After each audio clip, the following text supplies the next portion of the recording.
దాన్ని తప్పుగా చూపించుకొని నువ్వు ఈరోజు కేసు పెట్టావు తప్ప అది వాస్తవానికి అది కేసు కాదు. కావాల్సుకొని ఉద్దేశపూర్వకంగా కక్షపూర్వకంగా అతన్ని అరెస్ట్ చేయడం జరిగిందండి. మీరు అడిగితే కుక్క కూడా ఉచ్చబోయేదు, అది చెప్తున్నా నేను. మీరు అడిగితే మనిషి అన్నవాడు ఒక పైసా ఇవ్వడు. మీరు అడగరు, మీరు అడిగినా ఇవ్వరు. మేము అడిగితే ఇస్తున్నారు. అడిగేవాడికి లేని బాధ, ఇచ్చేవాడికి లేని బాధ మీకేంటి నొప్పి అని నేను ప్రశ్నిస్తున్నా. ఆయన 20 లక్షలు 20,000 మందికి భోజనాలు నేను పెడతానని మాట ఇచ్చాను. కాబట్టి నాకు 20 లక్షలు కావాలి, మీరందరూ స్పాన్సర్ చేయండి అని పబ్లిక్గా యూట్యూబ్లో అడిగాడు. ప్రతి ఒక్కరిని ఆయనకు నోటికి ఎంత వస్తే అంత మాట్లాడుతున్నాడు. ఇది కరెక్ట్ కాదని నేను ఖండించాను. ఏకవచనం కానీ వల్గర్ లాంగ్వేజ్ కానీ ఎవరు యూజ్ చేయలేదు. ఒకవేళ యూజ్ చేస్తే ఖచ్చితంగా మేము క్షమాపణలు చెప్పడానికి సిద్ధంగానే ఉన్నాం. ఒక్క పదం 2 పదాలు తప్ప వాళ్ళు ఛానల్స్ ఓపెన్ చేస్తే అన్ని అవే పదాలు ఉంటాయి. ఎందుకు అలా మాట్లాడతారు? ఇది పోలీస్ డిపార్ట్మెంట్ దగ్గర పెట్టుకొని కథలు చేస్తున్నారు, డ్రామాలు ఆడుతున్నారు. కాబట్టి రిట్ పిటిషన్ వేసి మేము ఎలా బయటికి రప్పించుకుంటాం. దాన్ని చూసిన తర్వాత మా రియాక్షన్ అంటూ చూపిస్తాం.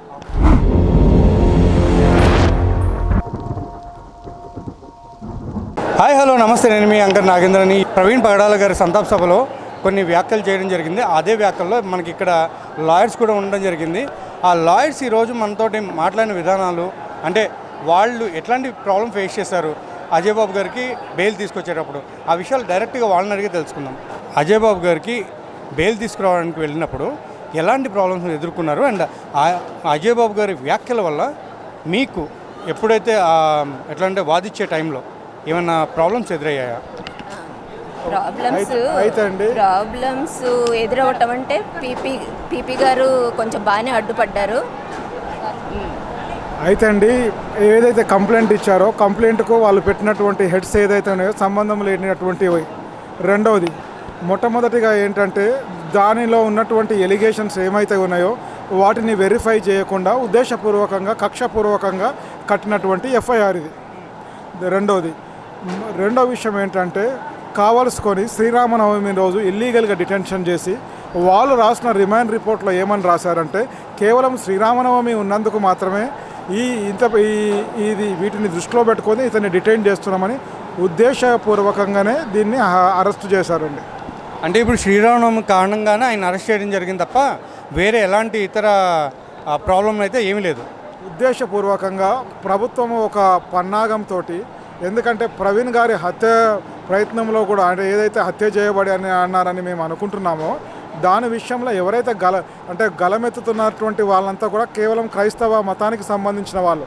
అంటే ఆ మతంలో అందరూ ఒకరికి ఒకరు తోడై ఉన్నారు కాబట్టి ఒకరిని కనుక తీసుకొని వెళ్తే వాళ్ళ ఆలోచన విధానమే కానీ వాళ్ళ ఆలోచించే విధానమే కానీ మారుతుందనే ఆలోచనతోటి మాత్రమే ఇది ఆ దృష్టి మళ్లింపు చర్యగా ఈ కార్యక్రమాన్ని చేసిందని మేము అనుకుంటున్నామండి.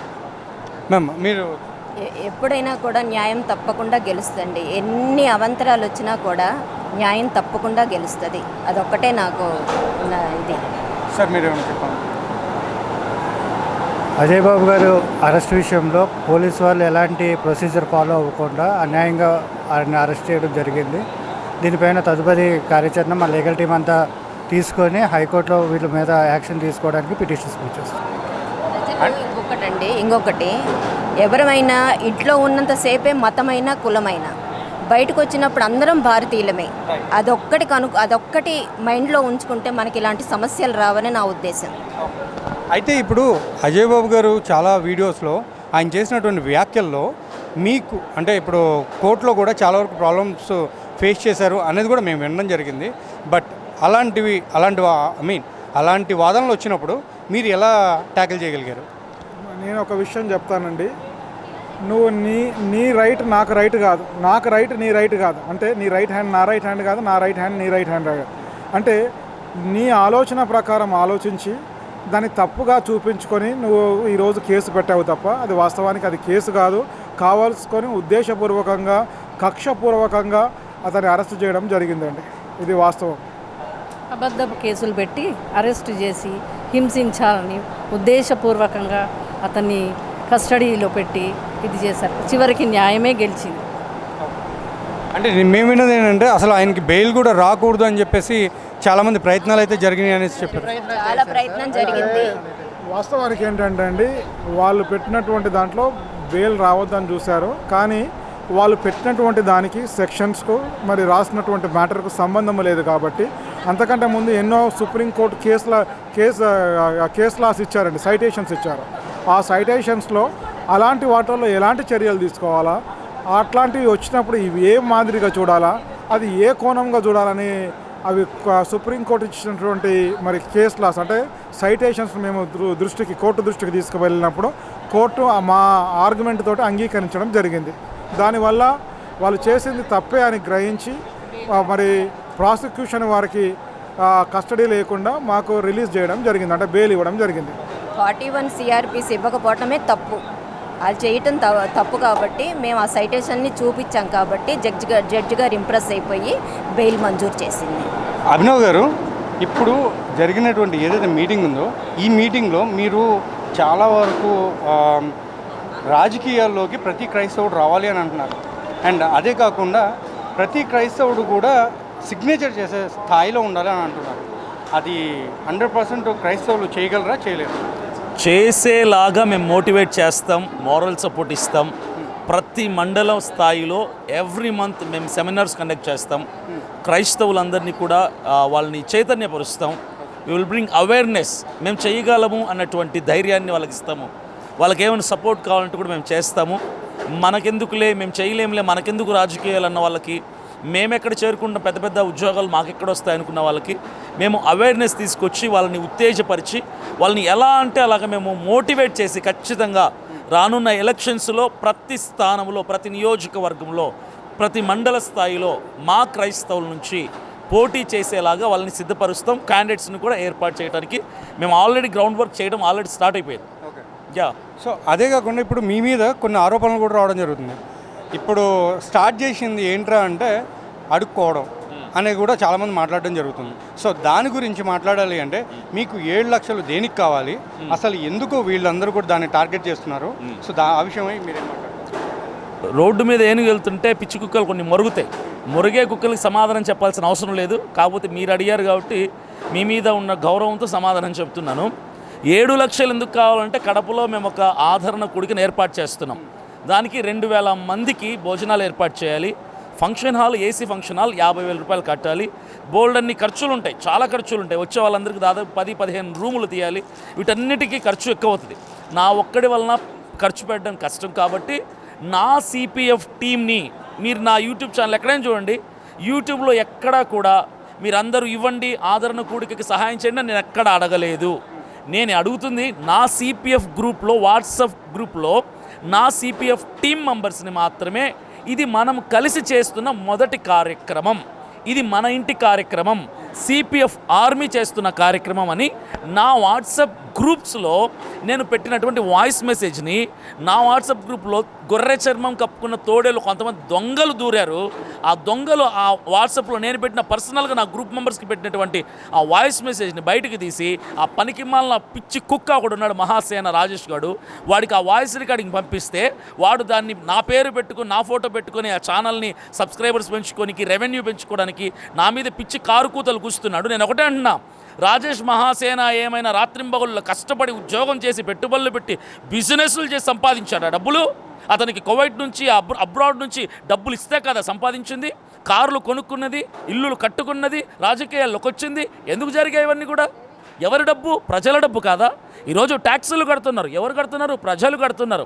ఒక వ్యక్తి గొప్ప కార్యక్రమం చేస్తున్నాడంటే ప్రజల సహకారం కావాలి. అలా తీసుకోవడమే తప్పంటే అలా మొరిగే కుక్కలకి సమాధానం చెప్పాల్సిన అవసరం. మీరు కూడా చేయండి రా, సిగ్గు ధైర్యం ఉంటే మీరు చేయండి. మీరు అడిగితే కుక్క కూడా ఉచ్చబోయేదు, అది చెప్తున్నా నేను. మీరు అడిగితే మనిషి అన్నవాడు ఒక పైసా ఇవ్వడు. మీరు అడగరు, మీరు అడిగినా ఇవ్వరు. మేము అడిగితే ఇస్తున్నారు. అడిగేవాడికి లేని బాధ, ఇచ్చేవాడికి లేని బాధ మీకేంటి నొప్పి అని నేను ప్రశ్నిస్తున్నా.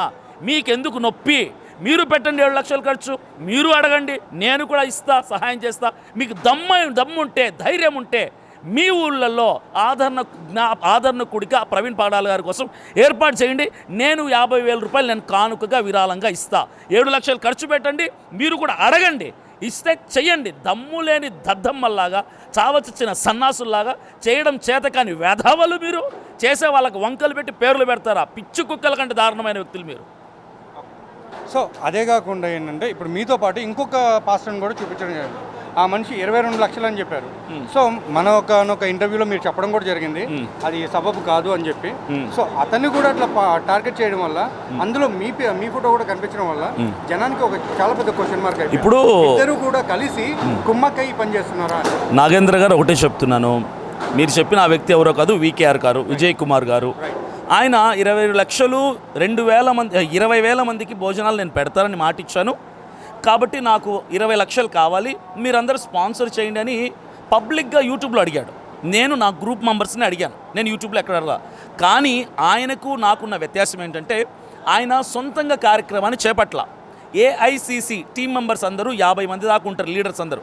ఆ లీడర్స్ అందరూ ఏర్పాటు చేస్తున్నటువంటి మీటింగ్లో అది డేటు కన్ఫర్మ్ అవ్వాలా, ప్లేస్ కన్ఫర్మ్ అవ్వాలా, అసలు మీటింగ్ వస్తుందో లేదో తెలీదు, పర్మిషన్ వస్తుందో లేదో తెలియదు. ఇవేవి కన్ఫర్మ్ కాకుండా ఆయన 10వ తారీఖు మీటింగ్ పెడుతున్న రాజమండ్రిలో డబ్బులు అడిగాడు. చాలామంది డబ్బులు వేశారు. ఇప్పుడు ఏమైంది?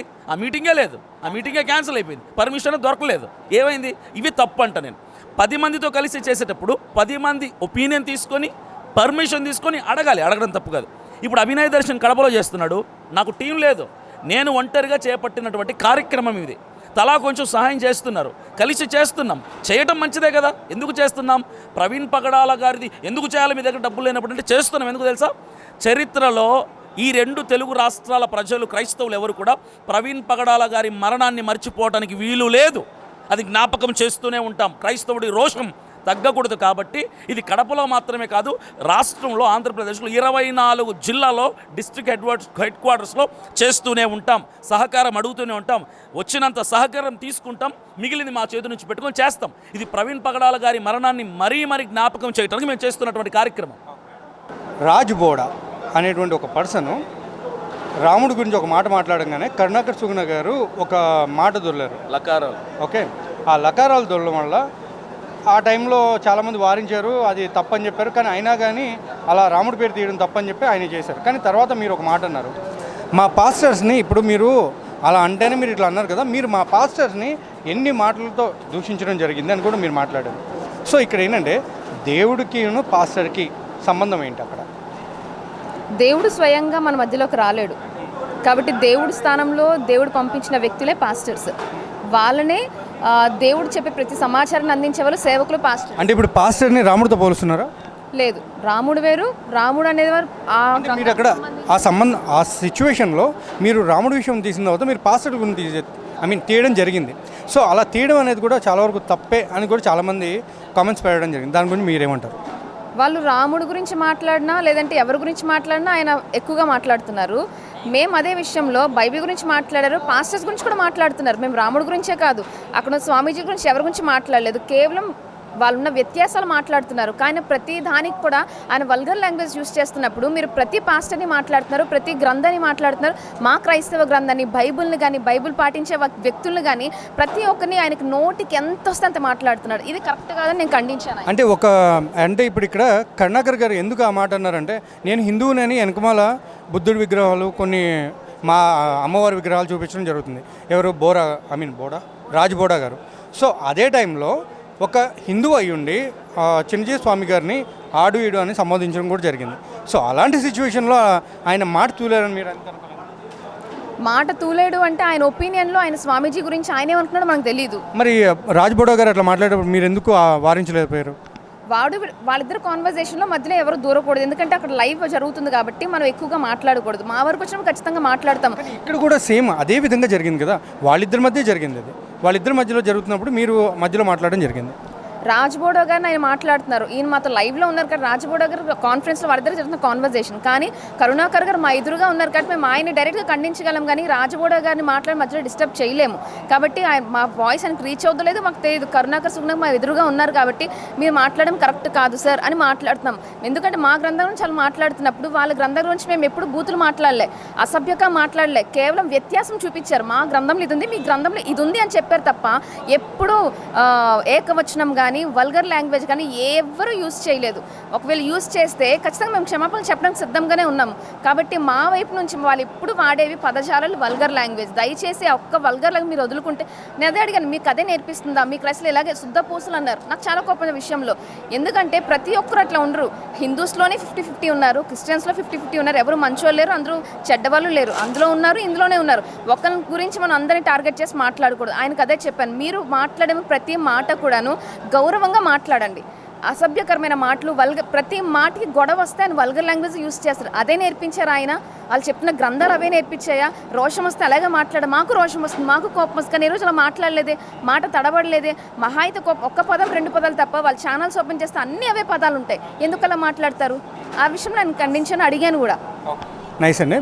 బట్ ఇక్కడ ఇంకొక విషయం ఏంటంటే బ్రో, మీరు రాజ్బోడా గారిని మీరు ఎందుకు ఖండించలేపారు? మీరు ఆ టైంలో మీరు కూడా అక్కడే ఉన్నారు కదా. ఆయన ఏం చేసిన తప్పు ఏంటి ఖండించడానికి? రాముడి గురించి అట్లా మాట్లాడడం తప్పు కదా, చిన్నజీఆర్ స్వామి గారిని ఆడియో అనడం తప్పు కదా. ఒకటి చెప్తున్నానండి, చిన్నజీఆర్ స్వామి ఎలాంటోడో నాకు తెలీదు, రాజ్బోడా గారికి ఆయన ఏంటో తెలిసేమో నాకు తెలీదు. ఇప్పుడు చిన్నజీఆర్ స్వామి గారు కూడా ఒక మనిషే, కాకపోతే ఒక గౌరవప్రదమైన స్థానంలో ఉన్నారు. మరి వాడు వీడని ఎందుకు మాట్లాడాడో అది ఆయన్ని అడగాలి. ఆయన ఒపీనియన్ ఆయన మీద ఏంటో నాకు తెలియదు. నాకు చిన్నజీఆర్ స్వామి గారి మీద నాకు అసలు ఒపీనియనే లేదు. నేను మాట్లాడితే మీరు నన్ను అడగాలి. ఆయన వాడు వీడని మాట్లాడితే ఎందుకు మాట్లాడో నేను అడగను. ఎందుకంటే ఆయన ఒపీనియన్ ఆయన మీద ఏంటో నాకు అంటే ఇప్పుడు మీరు ఒక స్టాండ్ తీసుకున్నా అన్నారు. అదేనండి, హిందూ దేవీ దేవతలను కానివ్వండి, హిందూకి సంబంధించినటువంటి ఎవరినైనా కానివ్వండి, అసభ్యంగా కానివ్వండి, లేకపోతే అనుచిత వాక్యాలు కానివ్వండి, ఏది చేయనివ్వను అని కూడా మీరు చెప్పడం జరిగింది. అలాంటి టైంలో మీరు దీని మీద స్టాండ్ ఎందుకు తీసుకోలేపారు? ఒకటి, ఇది పెద్దల సమక్షంలో క్రైస్తవ పెద్దలు, హైందవ పెద్దలు కూర్చొని అడ్వకేట్స్ని పెట్టుకొని ఒక ఫైనల్ డెసిషన్ తీసుకున్న తర్వాత, కమిట్మెంట్ అయిపోయాక, కాంప్రమైజ్ అయిపోయాక, ఒక డేట్ అనౌన్స్ చేసిన తర్వాత నేను చెప్పాను. ఇప్పుడు ఎలా మానేయటానికి కుదురుతుంది? ఒక ఒప్పందానికి వచ్చిన తర్వాత అది అమలు చేస్తాం. అది అమలు చేయకుండా మీరు ఇప్పుడే స్టాండ్ తీసుకున్నారు. నేను స్టాండ్ తీసుకోలేదు. I have not taken stand, any stand. అంటే అప్పటి వరకు తిడతానే ఉంటారు, తిట్టే వాళ్ళని అట్లా ఎంకరేజ్ చేస్తూ ఉంటారు. ఒకటి, మా జోలికి ఎవడు వచ్చినా మేము ఊరుకోం, మేము ఎవడు జోలికి వెళ్ళం. ఇప్పుడు అతను రాజ్బోడా గారు ఆ టైంలో లైవ్లో మాట్లాడుతుంటే ఆయన్ని చాలా చిన్న చూపు చేసి తక్కువ భావనతో మాట్లాడుతున్నాడు. నాకు చాలా కోపం వచ్చింది. కాకపోతే మాకు సంస్కారం, విఘ్నత, విచక్షణ ఉంటుంది కాబట్టి, మా దేవుడు, మా బైబిల్ మాకు సంస్కారం నేర్పించింది కాబట్టి, లైవ్లో లక్షలాది మంది చూస్తున్నారు కాబట్టి టంగ్ స్లిప్ అవ్వకూడదు, సంస్కారాన్ని మర్చిపోయి మాట్లాడకూడదు అన్నటువంటి ఒక విఘ్నతను బట్టి అక్కడ అతన్ని ఏం అనలేకపోయాం. కానీ మాకు కోపం ఉంది, మేము మాట్లాడగలం. అతనికి బుద్ధి, జ్ఞానం, విచక్షణ, తెలివి లేదు కాబట్టి లైవ్లో లకారాలు మకారాలు వాడి ఇష్టం వచ్చినట్టుగా ఛానల్ని గబ్బు చేసి పెట్టాడు. అది వాళ్ళకు నేర్చుకునే సంస్కారం. ఇప్పుడు ఇలాంటి మాట్లాడితే ఎవరిని తిడతారు? చిన్నపిల్లాడు తప్పు చేస్తే అమ్మా నాన్న తిడతారు. పెద్దోళ్ళు భక్తి పేరులో ఉన్న వాళ్ళు తప్పు చేస్తే దేవుడిని అనాల్సి వస్తుంది. ఇలా నోటికి వచ్చినట్టు ఎంతకొస్తే అంత మాట్లాడదు. వాడు అన్నాడు కదా ఆయన, మీరు వాడు అని మాట్లాడండి. లకారాలు ఎందుకు వాడతారు? అది కాదు కదా. ఇప్పుడు హిందువుల్లో చాలా వరకు చెప్పాలంటే వాళ్ళకు ఉన్నటువంటి సిచ్యువేషన్లో వాళ్ళు అట్లా మాట్లాడారు కదా, అలాంటప్పుడు అప్పటికి వారించడం కూడా జరిగింది, అంతా అయిపోయింది. కానీ దాన్ని మీరు కూడా మధ్యలో చెప్పుంటే బోడాకి, అది కూడా స్టాండ్ తీసుకున్నట్టు అండ్ మధ్యస్థంగా ఉన్నట్టు కూడా ఉండేది కదా. నేను బోడాకి ఎందుకు చెప్తానండి? ఏం తప్పు చేశాడు ఆయన? వాడు వీడన్నాడు, చిన్నజీఆర్ స్వామి గారిని వాడు వీడన్నాడు. ఆయన ఎందుకు అన్నాడో ఆయనకు తెలిసి ఉంటుంది, అది నాకు తెలియదు కదా. కానీ ఈ కరుణాకర్ సుగుణాన్ని నేను ఖండిస్తున్నాను. ఎందుకంటే ఆయన వాడు వీడన్నాడు, నువ్వు అదే అను, అంతే తప్ప అమ్మ దగ్గరికి ఎందుకు వెళ్తావు? అమ్మని ఎందుకు తిడతారు మీరు? నాకు అర్థం కాదు. అమ్మ ఏం చేసింది, వాళ్ళ నాన్న ఏం చేశాడు? నీకు లంజా కొడక అన్న మాట మాడాల్సిన అవసరం ఏముంది? 10 సార్లు అన్నాడు ఆ మాట కెమెరా ముందు లైవ్లో, ఆర్టీవీ లక్షల మంది చూస్తుంటే. అటువైపు రాజుబాడు ఒక్క మాటను తిరిగి మాట్లాడా? ఆ సంస్కారం ఇతనికి లేదు, సంస్కారహీనుడు కాబట్టి నోడుకి ఎంత వస్తే అంత, నరం లేని నాలుగు ఏది మాట్లాడితే అది మాట్లాడతాడు. అది చాలా తప్పు కదా. వీటినే మేము అంటుంది, నోరు అదుపులో పెట్టుకోండి. ఫస్ట్ నోరు అదుపులో పెట్టుకోండి. గాయం ఎంతనో దానికి ట్రీట్మెంట్ ఆయింట్మెంట్ అంతే పోయాలి. చిన్న గాయానికి ఆపరేషన్ చేయాల్సిన పని లేదు. వాడు అన్నాడు, నువ్వు వాడను, ఏరా నువ్వు తప్పులేదు. అంతేకాని అమ్మ వరకు ఎందుకు వెళ్తారు? అమ్మని ఎందుకు తిడతారు? నాన్న ఎందుకు తిడతారు? కుటుంబాన్ని ఎందుకు తీసుకొస్తారు? అమ్మల్ని అక్కల్ని ఎందుకు తీసుకొస్తారు? తప్పు కదా అది. దీన్ని మేము ఖండిస్తున్నాం అంతే. భాష మార్చుకోండి, విధానం మార్చుకోండి. మీరు ఖండించాలనుకుంటే తప్పు చేస్తే ఆ తప్పుకి ఎంత ఖండించాలో అంత ఖండించండి. దానికి ఒక పద్ధతి ఉంటుంది, ఒక ప్రాసెస్ ఉంటుంది. ఇష్టం వచ్చినట్టు లకారాలు మారితే ఏ చదువుకున్నాడో ఇటు చదువులేనాడో అనిపించదా మాకు? వాడు ఏ గ్రంథం చదివాడు అనిపించదా మాకు? వాడు అసలు ఏ స్కూల్లో పాఠాలు నేర్చుకుని అనిపించదా మాకు? వాడు అమ్మా నాన్నలు అవే నేర్పించాడు అనిపించదా మాకు? బైబిల్ పట్టుకున్న మేము ఎంత కోపం వచ్చినా గట్టిగా అగ్రెసివ్గా మాట్లాడతాం, లాజికల్గా మాట్లాడతాం తప్ప బండబూతులు ఎక్కడ వాడమే మేము. ఎందుకు వాడం మేము? మా సంస్కారం మా బైబిల్ నేర్పించిన సంస్కారం, మా దేవుడు నేర్పించిన సంస్కారం, మా అమ్మా నాన్నలు నేర్పించిన సంస్కారం, మా టీచర్లు నేర్పించిన సంస్కారం అది. వాడికి అమ్మా నాన్నలు అవే నేర్పించారా, టీచర్లు అవే నేర్పించారా, వాడి గ్రంథం అదే నేర్పించదా, వాడి దేవుడు అది నేర్పించాడు. వాడికి బుద్ధి లేని హీనుడు కాబట్టి లైవ్లో అంతమంది చూస్తుండగా రాజుబడాన్ని పట్టుకొని భయంకరమైన లకారాలు వాడి తిడితే ఆయన ఒక్క మాటనే మాట్లాడాడు. మీరు చూసారు లైవ్ అది? రాజుబడ మాట్లాడాడు తిరిగి, అనగలిగాడు ఆ మాటలు? అనలేదు. అది సంస్కారం.